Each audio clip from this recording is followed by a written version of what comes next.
A space tourism project based in Tucson was enough to get Pima County government to offer $15 million in incentives to keep the project and its jobs here.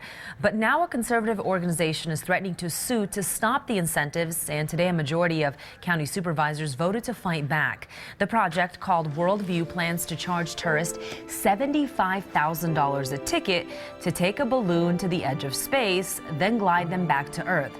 An estimate that the plan would create 400 well-paying jobs helped convince Pima County to borrow money to build the program and a building as well as a launching pad. But as 9 News Side's Craig Smith reports, a conservative group says those incentives break the law. Groups like the Chamber of Commerce have already rolled out a welcome for Worldview and its plan to use a balloon to lift tourists to the edge of space. Pima County cites estimates that over a 20-year span, Worldview would bring in $3.5 billion in economic benefits and 400 jobs paying at least $55,000 a year. Supervisors saw that as good reason for the county to borrow money to build a $15 million building for Worldview and have the company pay that back through rent.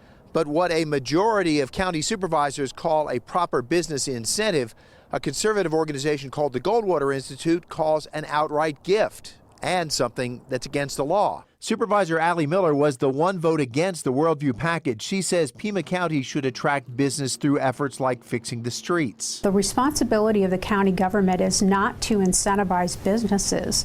We are to set the table, reduce regulation, make sure we have a community that is attractive to folks and businesses wanting to come in here. That means cutting our tax rate.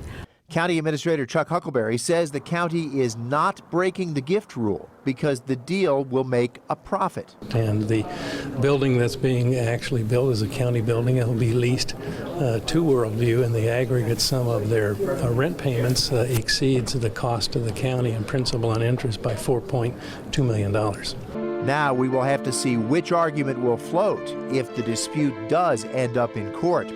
Craig Smith, KGUN-9 on your side.